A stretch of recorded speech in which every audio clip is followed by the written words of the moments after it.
예수 믿는 사람들의 가장 큰 어려움이 무엇일까요? 저는 더 잘해야 한다가 아닐까 싶어요. 우리가 주변에서 자주 듣는 욕이 있죠. 예수 믿는 사람이 뭘 저래, 뭐 더해, 뭐 이런 말을 하는데 역설적으로 그것을 생각해 보면 예수 믿는 사람들에 대한 기대가 이 세상 사람들한테 있다는 소리죠. 그래서 최소한 예수 믿는 사람은 나와 다를 거야, 우리보다 더 잘할 거야 라는 기대가 있다는 소리입니다.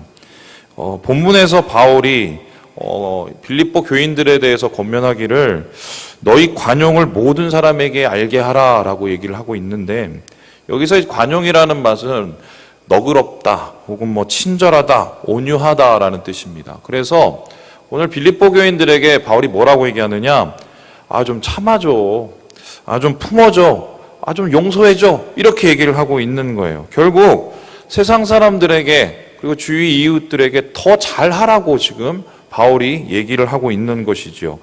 참 맞는 말인데 이 말이 우리에게는 때때로 부담일 때가 많이 있습니다. 그 이유가 무엇일까요?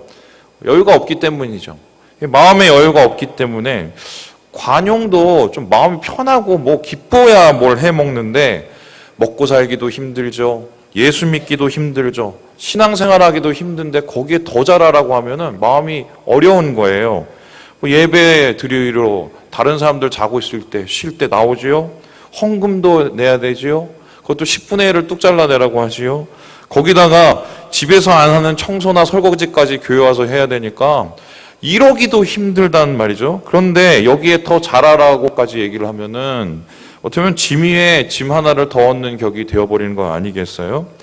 빌립보 교인들은 사실 우리가 느끼는 이 마음보다 더 힘들었을 거예요. 왜냐하면은 지금 우리가 예수 믿는 환경보다 더 어려운 환경 속에 있었기 때문입니다. 외부적으로는 예수 믿는다는 이유로 핍박을 받았어요. 이 사람들이 차별하고 압박을 가했고요. 내부적으로는 계속해서 갈등이 있었습니다. 본문에 보면은 이 2절에 유오디게와 순두게에 대한 이 말씀이 나오는데 한마디로 한 마음을 품으라고 얘기하고 있지 않습니까? 이 말이 뭐겠어요? 유오디아와 순두게가 교회에서 계속 싸운 거예요. 근데 유오디아와 순두게는 어떤 사람이냐면 여자들입니다. 여성인데 오늘날로 표현하면 교회에서 권사회 회장하고 여전도회 회장하고 싸우면서 계속해서 분란이 일어났던 거예요. 그런데 그 속에서 틈만 나면 또 이단은 공격을 해서 마음을 어렵게 합니다. 실망하거나 실족하거나 좌절할 수 있는 상황 속이죠. 자기 신앙 지키기도 살기도 어려운 상황입니다. 그런데 바울은 이 모든 걸 알매도 불구하고 얘기합니다. 더 잘해. 주위 사람들한테 더 잘해. 이렇게 얘기를 하고 있는 거지요. 그렇다면 바울은 좀 너무 가혹한 것 아닌가? 근데 되게 본문의 상황이 아이러니한 것이 이 빌립보 전체에 걸쳐서 읽어보면 바울의 빌립보 교인들에 대한 각별한 애정이 있어요. 무슨 소리냐? 빌립보 교인들은 바울이 이 마게도니아라는 이 지역, 그러니까 지금으로 말하면 유럽으로 가서 선교를 해서 처음으로 세운 교회입니다. 거기에서뿐만 아니라 바울이 한마디로 이 사람들을 세워놓고 이들에게서 어떻게 보면 대접을 받아요. 어떤 대접이냐면 바울이 힘들고 가장 어려운 상황 속에서 물질적으로 후원을 직접 도운 사람들은 빌립보 교인들밖에 없었어요. 그래서 이 빌립보서 안에는 이 빌립보 교인들한테는 무한한 감사와 애정이 숨겨 있거든요. 그럼에도 불구하고 특별한 이렇게 사랑하는데도 불구하고 그렇다면은 편지를 보내면서 야 얼마나 힘드냐, 아이고 그 정도면 충분해, 잘했어, 뭐 이렇게 격려를 하지는 못할 망정 이 빌립보 교인들한테 얘기를 합니다. 더 잘해, 더 잘해, 예수 믿으면 더 잘해, 이렇게 얘기를 하고 있는 거예요. 왜 그럴까요? 왜 더 잘하라고 얘기를 할 거예요? 왜 지마 위에 짐을 하나 더 얹어 놓을까요? 분명한 이유가 있기 때문인데 핍박과 갈등과 시험과 어려움에도 불구하고 더 잘할 수 있는 이유, 더 잘할 수 있는 원인이 있기 때문에 지금 바울이 이들에게 이렇게 말한 것이겠죠. 그렇다면은 왜 우리는 더 잘할 수 있을까? 우리가 이 어려움 상황 속에서도 더 잘할 수 있는 그 힘의 원천은 무엇일까? 이 본문에서 바울이 그것을 무엇이라고 얘기하냐면 평강이라고 얘기를 하고 있습니다. 우리 함께 7절의 말씀을 같이 한번 읽어보도록 하죠. 7절 말씀입니다. 같이 한번 읽어보죠. 7절입니다. 시작. 그리하면 모든 지각에 뛰어난 하나님의 평강이, 여기에서 말하는 이 평강이라는 말은 헬라어로 에이레네를 뜻합니다.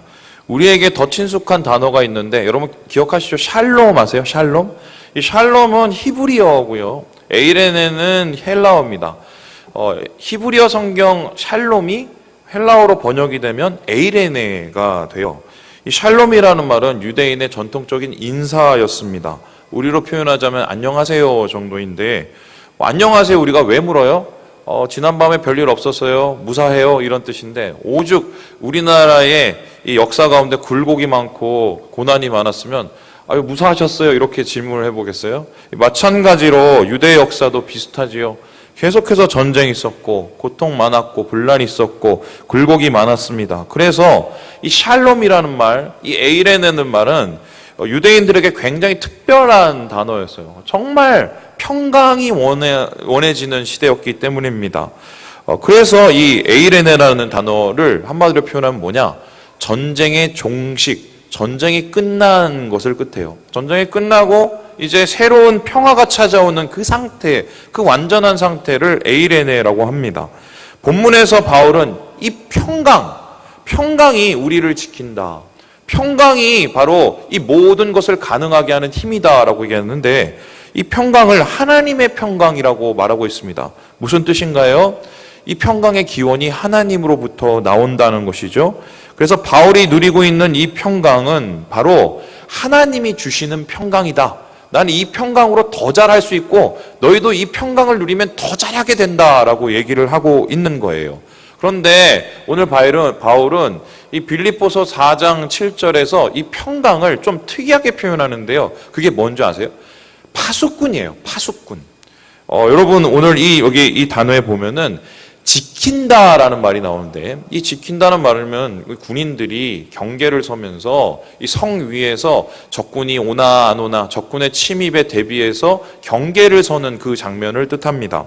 그래서 이 본문에서 바울은 하나님의 평강이 마치 파수하는 군인처럼, 파수꾼처럼 마음과 생각을 지키고 있다라고 얘기합니다. 이 파수꾼 되게 좋은 단어인데 우리가 잘 못 쓰죠. 왜죠? 이게 이단들에게 뺏겼기 때문입니다. 그래서 이 파수꾼이라는 단어, 이 하나님의 평강인 파수꾼이라는 이 단어를 살펴보면 두 가지의 뜻이 담겨 있어요. 첫 번째로는요, 우리가 전쟁 중이라는 거예요. 전쟁 중이니까 파수하는 군인이 있을 거 아니에요. 두 번째는 뭐냐면 이 전쟁이 마음과 생각을 지키는 전쟁, 보이지 않는 전쟁이라는 것입니다. 여러분, 마음이 전쟁이지요. 이 말의 뜻을 굳이 설명하지 않아도 되지 않을까요? 고지에, 이 마음의 고지에 주인이 하루에도 몇 번이 바뀌는지 모르겠습니다. 그만큼 치열한데요. 우리의 마음에서 일어나는 전쟁이 이렇게 격렬해도 보이지 않는 이유가 무엇일까요? 아직 일어나지 않은 일이기 때문이 아닐까요? 이런 전쟁을 한마디로 표현한다면 염려, 바로 마음의 전쟁은 염려의 전쟁입니다. 사탄은 마음을 공격을 합니다. 어떻게 공격을 하냐? 염려와 걱정을 통해서 우리의 마음을 빼앗으려고 하는 것입니다. 여러분, 염려를 나타내는 이 영어 단어가 worry예요. worry인데 이 worry라는 이 단어의 어원이 뭐냐면요, 개가 물어뜯고 흔드는 그 장면을 뜻해요. 그러니까 사단은 우리를 염려를 통해서요, 우리의 삶을 물어뜯고 흔들려고 한다는 것입니다. 그런데 허무한 것은 염려를 아무리 해도 남는 게 있나요? 더 염려로 끝나게 됩니다. 아무것도 남지 않죠. 여러분, 이 티벳이라는 나라가 있는데 이 나라에서 이 걱정과 염려에 대한 이런 속담이 있어요. 걱정을 해서 걱정이 없어지면 걱정하지 않겠네, 걱정 없겠네, 이런 소리예요. 이 소리가 뭐예요? 걱정을 해도 무의미하다는 얘기죠. 말장난 같은데 공감이 되는 말 아니겠습니까? 근데 머리로는 이해하고 공감하지만 실제로 우리가 삶 속에서 걱정 안 하고 살고 염려를 안 하고 사는 게 굉장히 힘들지요. 왜 그럴까 잘 생각해 보니 본능인 것 같아요. 그러니까 사람은 기본적으로 염려하고 걱정하는 게 본능적으로 있다는 거예요. 내일을 알 수 없으니까, 오늘 닥쳐진 문제들이 너무 커 보이니까, 그리고 나한테는 별로 감당할 힘이 없어 보이니까 우리는 염려하고 걱정을 합니다. 그래서 염려는 두려움의 다른 표현인 셈이죠. 어쩌면 이제 염려라는 것은 타락한 이 인간의 실존일 텐데, 에덴에는, 최초의 동산인 에덴에는 염려란 말이 없었어요. 이 염려란 말이 인류의 역사에 들어온 것은 범죄에서, 에덴에서 쫓겨난 이후의 일입니다. 범죄에서 하나님을 잃어버렸으니 믿고 의지할 분이 없어지고 두려움이 빠지고 염려하는 것이 인간의 현실인 것이죠. 그런데 바울은 염려와 싸우는 마음의 전쟁 가운데 나는 괜찮아, 나는 평강을 누리고 있어, 거기서 힘을 얻어 라고 얘기를 하고 있습니다.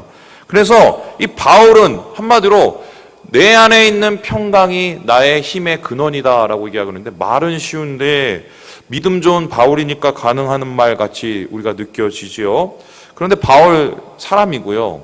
오늘 이 편지를 썼던 곳이 어디냐면은 로마 감옥이었어요. 그에게 언제 죽을지도 모르는 죽음의 공포가 다가왔고요. 더군다나 그의 주변에는 어떤 사람들이 있었냐면 바울을 향해서 손가락질 하던 사람들이 있었습니다. 야, 너 그렇게 될 줄 알았어? 잘 됐네. 바울을 반대하던 사람은 바울이 감옥에 갇힌 걸 보고 그를 비난했어요. 그 한편에서는 또 어떻게 하느냐, 이게 기회다, 바울이 가지고 있던 명예와 업적을 이제 내가 차지하자면서 오히려 바울에 대한 비방을 더 높이는 사람들이 있었습니다. 그의 마음은 괴로웠고요, 그의 마음은 한마디로 큰 전쟁을 치르고 있었습니다. 그런데 무너지지 않고 자유하고 평안했습니다. 평강이 자신을 지키고 있다고 말하고 있기 때문이죠. 그렇다면 이제 우리가 중요한 질문을 한번 던지게 됩니다. 어떻게 하면 우리도 바울과 같을 수 있을까? 어떻게 하면 우리도 마음의 전쟁에서 승리를 할 수가 있을까? 바울이 경험한 이 평강을 어떻게 하면 얻을 수 있을까? 염려를 이기고 하나님이 주시는 이 평강 가운데 어떻게 하면 자유할 수 있을까? 오늘 본문에서 우리는 그 이유를, 그 방법을 한 3가지 정도로 정리해서 찾아보려고 합니다. 이 첫 번째가 뭐냐? 우리 같이 한번 읽어보죠. 시작. 기도는 염려의 반대말이다. 하나님의 평강을 얻기 위해서 우리가 꼭 기억해야 될 게 뭐냐? 염려의 반대말이 뭐라고요? 기도라는 것이에요. 우리 함께 6절의 말씀을 같이 한번 읽어보지요. 시작. 아무것도 염려하지 말고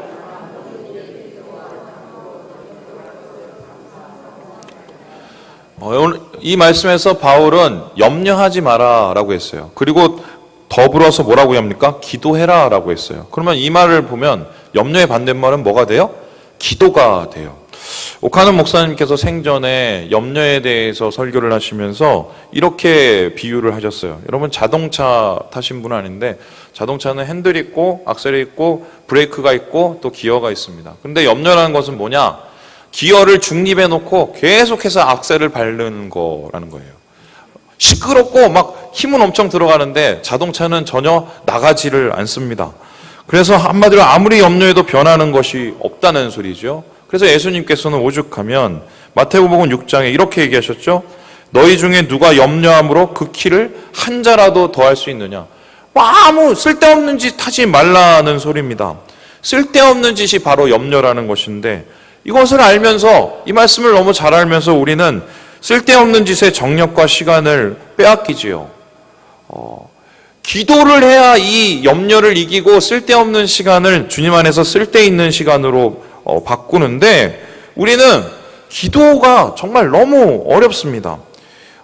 대부분의 사람들은 염려하지 말고 기도하라 이 말을 너무 잘 알고 너무 외우기조차 하지만, 여러분 우리의 삶의 모습을 보면은 이게 더 놀라운 것 같아요. 염려가 생길 때마다 기도하기보단 뭘 해요? 그냥 계속 염려를 합니다. 그럼 언제 기도를 하느냐? 염려를 다 하고 난 다음에 진이 다 바빠진 다음에 그 다음에 기도를 해요. 아유, 기도라도 하자 이러면서 기도를 하게 되지요. 그 이유가 무엇일까?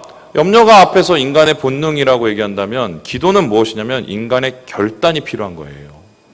그래서 우리는 2가지 선택 위에 있는데, 앞에 어려움이 있고 또한 염려할 것이 있었을 때 내가 그냥 본능대로 염려를 하고 살 건지, 아니면 내가 결단을 하고 기도를 하면서 선택을 할 건지, 이것을 우리가 결정을 해야 된다는 것입니다. 우리의 본능은 계속해서 말합니다. 기도하지 마, 기도하지 마, 기도하지 마. 이게 우리의 본능이 계속해서 말하는 거예요. 그냥 염려에 빠져 있으라고 말을 합니다. 이런 본능에 거스르기 위해서 우리는 인위적인 선택을 해야 되는데요. 날마다 나는 기도해야 돼 선택을 하지 않으면 절대로 기도할 수가 없었어요. 여러분, 저는 개인적으로 믿지 않는 말이 뭐냐면 기도 잘하는 사람은 이 세상에 없다고 저는 믿어요. 왜냐하면 처음부터 기도 잘하는 사람이 있어요, 없어요? 없어요. 그리고 더 재밌는 게 뭔지 아세요? 기도를 계속 잘하는 사람이 있어요, 없어요? 없어요. 제가 증인이에요. 과거에 기도를 굉장히 열심히 했던 사람들조차도 어느 순간이 왔을 때 기도의 끈을 놓쳐버리면 다시 기도하기가 굉장히 어려운 모습을 저는 진짜 여러 번 봤어요. 제 삶 속에서도 그것을 여러 번 경험을 했고요. 왜 그렇습니까? 솔직히 제가 말씀드리면 밝았던 얼굴이 어느새 점점 어두워지고 수심이 가득해지는 거 제 얘기 같기도 한데 기도 안 해서예요. 솔직히 그렇잖아요. 솔직히 안 그러세요? 물론 그럴 만한 충분한 이유가 있죠. 괴로운 현실, 감당하기 어려운 문제. 그런데 한번 생각을 해보세요. 그렇다고 기도 안 하면 우리가 뭘 하겠어요? 뭘 하겠어요? 기도는 염려의 반대말입니다. 염려를 나타내는 헬라어 메림나오는 마음이 나뉘어지는 것을 뜻하는데 반대로 기도는 하나님 앞에 기도를 집중해서 드리는 것이지요. 마음이 천갈래 만갈래 나뉘어져 있을 때 그 마음을 한데 모아서 하나님 앞에 나아가는 것이 바로 기도입니다. 바울이 로마 감옥에서 하나님의 평강을 누릴 수 있었던 이유, 나뉘어진 마음을 붙잡아 기도할 수 있었기 때문에, 하나님의 보좌를 바라보할 수 있었기 때문에, 눈을 들어 바라보니 평강의 하나님이 보였기 때문에 그곳에서 힘을 얻었다는 것이죠. 그래서 우리는 오늘 선택을 해야 돼요. 염려할까? 기도할까? 염려는 바로 기도의 반대말이자 기도하는 자는 염려하지 않기 때문입니다. 두 번째로 오늘 말씀 속에서 우리가 찾게 되는 하나님의 평강을 얻는 이 방법은 무엇일까요? 다름 아니라 기도의 완성은 감사라는 것을 기억하는 거예요. 여러분, 기도의 완성이 감사라는 이 단어를 우리가 생각해 볼 때 본문의 6절에는 기도를 나타내는 세 가지의 단어가 있어요. 함께 한번 보실까요? 아무것도 염려하지 말고 모든 일에 기도와 간구로 너희 구할 것을 뭐 하라고요? 감사함으로 아뢰라고 얘기합니다. 그렇다면은 이 바울은 이 기도를 기도, 간구, 감사 이렇게 세 가지로 얘기를 하는데 저는 이게 일종의 기도의 3단계가 아닐까 생각을 해 봤어요. 무슨 소리냐? 기도라는 것은 하나님과 대화를 트는 것이죠. 내 필요와 내가 가지고 있는 것들을 하나님 앞에 솔직하게 말씀드리고 하나님의 음성을 듣는 것입니다. 그럼 간구는 무엇이냐? 더 간절한 기도를 뜻해요. 그래서 간구라는 것을 쉽게 표현하면 한계 앞에 선 인간의 부르짖음이에요. 여러분, 한나의 경우를 한번 생각을 해보세요. 애도 못 낳고 또 옆에 있는 분인나를 자기를 계속해서 질투하고 구박을 해. 그리고 남편한테 면목이 없어. 한계 앞에 도착했거든요. 그 한계 앞에 도착했을 때 한나가 할 수 있었던 것은 무엇입니까? 예배당에 나와서 성전에서 통곡하며 우는 거였어요. 여러분, 그 통곡하며 우는 부르짖는 그것이 바로 간구인데 바로 그 간구에는 신기한 게 응답이 나타난다는 것입니다. 저는 아직도 기억을 해요. 저희 어머니가 기도가 굉장히 세질 때가 있었습니다. 제가 자라날 때. 그때는 거의 둘 중에 하나였어요. 뭐냐면 쌀떡에 쌀이 다 떨어졌던가 아니면은 쓸 돈이 다 없어졌던가. 그때 이제 하나님 앞에 정말 어머니가 간구를 했어요. 부르짖음으로. 근데 놀라운 게 생겨요. 근데 재밌는 거는 그것만큼만 생겨요. 간구한 만큼만 생겨요. 그래서 어떻게 보면 우리 어려웠을 때 우리 가족의 인생은 뭐냐면 간구하며 응답받고 또 간구하며 응답받고 간구로 사는 인생이었어요. 여러분, 부르짖지 않는 것 어떻게 보면 이런 소리 아니겠습니까? 아직도 염려할 힘이 남아 있어요. 아직은 좀 견딜만 해요. 하나님은 우리의 간구를 원하세요. 간절한 기도, 기도의 틀을 넘어선, 한계를 넘어선 간구를 원하신다는 것입니다. 그래서 시편 50편의 시편 시인은 이렇게 얘기하고 있어요. 우리 같이 한번 읽어보죠. 시작. 환난 날에 나를 부르짖으라. 간구를 통해서 주님이 영광을 받으신다라고 얘기했습니다. 자, 그렇다면 기도는 대화고 간구는 부르짖음이다. 그러면 이 기도의 완성이 있는데요. 기도의 최종적인 3단계 완성이 뭐냐면 감사라는 거예요. 여러분, 기도가 깊어지면 간구가 되고 간구는 결국 감사로 완성되게 됩니다. 감사는 뭐냐? 일종의 기도의 응답이라고 할 수 있죠. 현재는 분명히 어려워요. 또 분명히 막막해요. 그런데 내 입에서 감사가 나오는 것은 무엇입니까? 옛날에는 보이지 않던 게, 염려할 때는 보이지 않던 게 보이기 때문이죠. 그 보이는 것은 무엇인가요? 여전히 나를 붙잡고 계시는 하나님, 이 어려움을 이기게 해주실 하나님, 그리고 이 끝에 나를 기쁨으로 이끄실 하나님이 보이기 때문에 감사하는 것입니다. 여러분, 기도하면 감사가 열려요. 나를 향한 하나님의 선하신 뜻을 발견하게 됩니다. 감사의 기도는 곧 평강의 문입니다. 평강을 여는 문이에요. 이 문을 열고 들어갈 때 우리는 세상이 알 수도 없고 줄 수도 없는 하나님의 평강을 누리게 되는 것, 이것이 바울이 발견한 바로 이 평강의 방법, 바로 감사라는 것입니다. 자, 그렇다면은 세 번째로 바울이 본문에서 발견한 하나님의 평강을 얻는 법이 무엇입니까? 우리 세 번째로 같이 읽어볼까요? 시작! 감사는 나를 지킨다. 감사가 나를 지킨다는 것을 기억해야 된다는 거예요. 자, 한번 정리를 해봅시다. 기도는 염려의 반대말이다. 염려할 것인가 기도할 것인가 선택해야 된다. 결국 기도는 간구로 이어지고 간구는 감사로 나아간다. 그런데 우리가 감사에 도달했을 때 이 감사는 나를 지키는 힘이 된다. 오늘 이렇게 본문에서 바울이 이야기하고 있죠. 우리 함께 데살로니가전서 5장 16절에서 18절을 읽어보겠습니다. 시작! 항상 기뻐하라. 쉬지 말고 기도하라.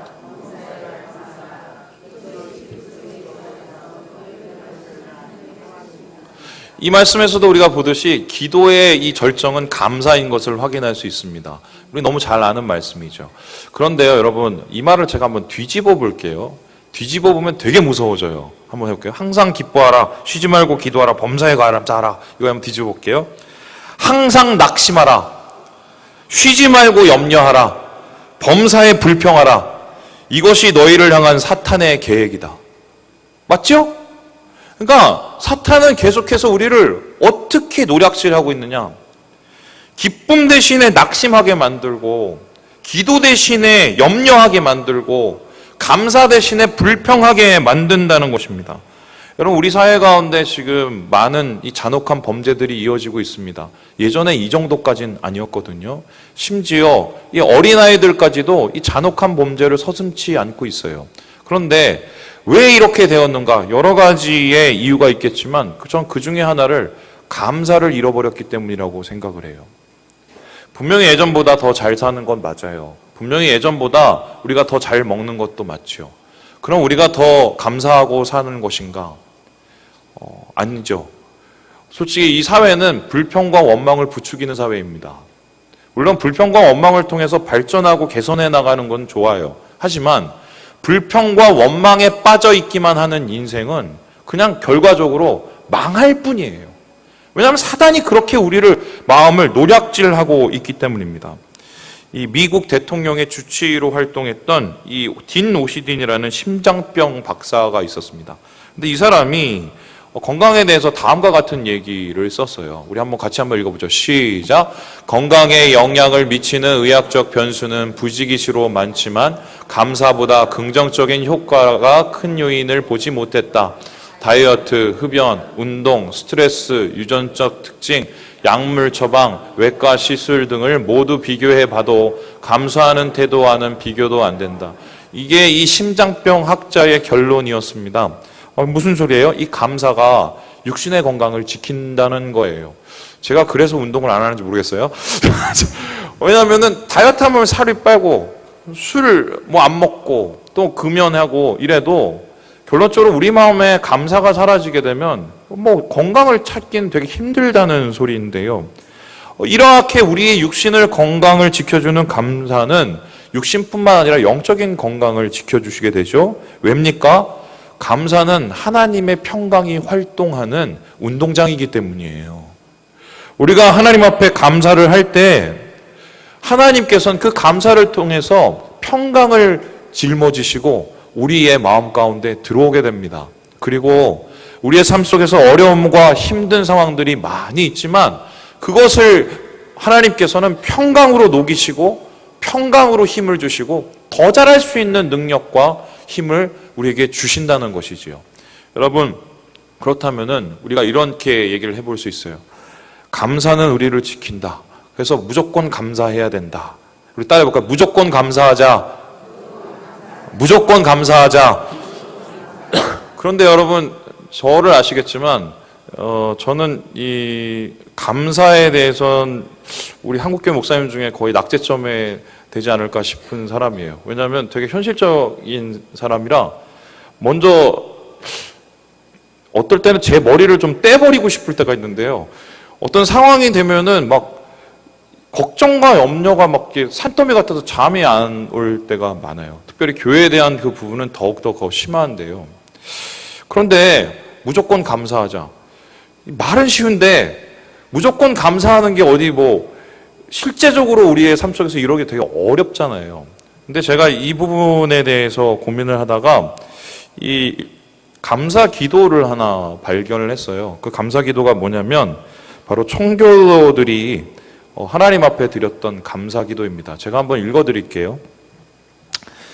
첫째, 180톤밖에 안 되는 작은 배였지만 이런 배라도 주신 것을 감사합니다. 평균 시속 3km의 항해였으나 117일간 계속 운항케 하시니 감사합니다. 항해 중 2사람이 죽었으나 한 아이가 태어났음을 감사합니다. 폭풍으로 돛이 부러졌으나 파손되지 않았음을 감사합니다. 여자들이 항해 중 파도 속에 빨려 들어갔었으나 무사히 구출케 하시니 감사합니다. 인디안들의 방해로 상륙지를 찾지 못해 한 달을 방황했으나 호의적인 원주민을 만나 상륙지를 얻게 해주심을 감사합니다. 고통스러운 3개월 항해 중에 돌아가자는 사람이 한 사람도 없었음을 감사합니다. 여러분, 이 기도를 언제 이 사람들이 썼냐면 메이플라워를 타고 영국에서 종교적 자유를 찾아서 이 미국 신대륙의 이 플리머스라는 땅에 도착했을 때였어요. 죽도록 고생을 했어요. 죽도록. 여러분, 이 이후에 상황이 더 놀라운 게 뭐냐면 내렸어요. 먹을 게 없었어요. 그런데 겨울이 왔어요. 갔던 이 메이플라워를 타고 갔던 사람들 중에 3분의 2가 이 겨울에 얼어 죽거나 굶어 죽습니다. 그런데 이들이 이 감사의 기도를 계속해서 끊이지 않았어요.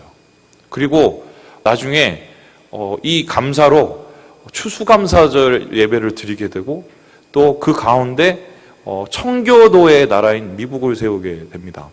여러분, 감사는 습관 같아요. 어떻게 보면은 우리의 본능을 역행하는 습관. 사실 이제 오늘 이 설교는 제가 되게 하기 싫은 설교예요. 왜냐하면 제가 자신이 없는 설교거든요. 오늘 이 설교 본문은 사실 이게 아니었어요. 제가 일주일 전부터 준비한 설교 본문이 있었어요. 요한복음의 말씀이에요. 그런데 하나님께서 수요일부터 계속 저한테 계속 단어를 한 가지 떠오르시고 말씀을 해주시는데 감사하라, 감사하라, 감사하라 이 말씀을 주시는 거예요. 아니 하나님 알겠는데 왜 자꾸 근데 심지어는 설교를 이렇게 준비하고 있는데도 머릿속에서 이 말이 떠나지를 않는 거예요. 감사하라, 감사하라, 감사하라. 그래서 제가 이틀을 남겨놓고 설교 본문을 어쩔 수 없이 바꿨어요. 하나님 이렇게 하라고 하니까. 그래서 솔직히 마음속에 이런 마음이 있었어요. 하나님, 우리 성도들이 되게 지금 힘들고 어려운 분들이 많은데 또 추석이 오면 또 더 어려우실 분들도 많고 마음이 힘들어질 분도 많은데 이렇게 감사하라고 말씀을 하시면 제가 못난 짝으로 올라가서 하나님 이 설교를 전합니까? 계속 하나님 앞에 그런 질문을 했거든요. 근데 하나님께서 저한테 이런 얘기를 마음속에 주시더라고요. 감사마저 빼앗기면 너 안에 남는 게 뭐니? 하나님이 주시는 평강마저 빼앗기면 우리 안에 남는 게 무엇인가? 그 마음을 하나님이 주신 거예요. 그래서 제가 그때부터 그냥 수시로 무릎을 꿇었어요. 하나님 감사하게 해주세요. 막 그랬더니 성질날 일이 더 많이 나요. 그래서 하나님 앞에 또 무릎을 꿇었어요. 하나님 감사하게 해주세요. 감사하게 해주세요. 제가 감사를 너무 못하는데 하나님 감사하게 해주세요. 감사마저 빼앗기지 않게 해주세요. 하나님의 평강마저 빼앗기지 않게 해주세요. 하나님 그렇게 좀 행복하게 해주세요. 이러고 하나님 앞에 기도를 했어요. 오늘 올라오기까지 많은 여러 가지 이야기가 있지만 오늘 이렇게 하나님 앞에 나와서 여러분 앞에서 이 감사의 말씀을 전하게 하신 게 저한테는 감사의 제목이 되었습니다. 여러분, 말씀 마치려고 하는데요. 이번 추석만큼 긴 연휴는 없었습니다. 그죠? 긴 만큼 행복할 수도 있지만 힘들 수도 있어요. 왜냐하면 더 잘해야 될 날들이 많기 때문입니다. 가족들, 또 내 마음을 볶는 여러 사람들에게 더 잘해야 되기 때문에. 그죠? 그런데 오늘 저는 이 바울의 말씀을 빌어서 여러분에게 권면합니다. 그래도 감사하세요. 그래도 감사하세요. 우리가 감사의 기도를 드릴 때 평강이 열립니다.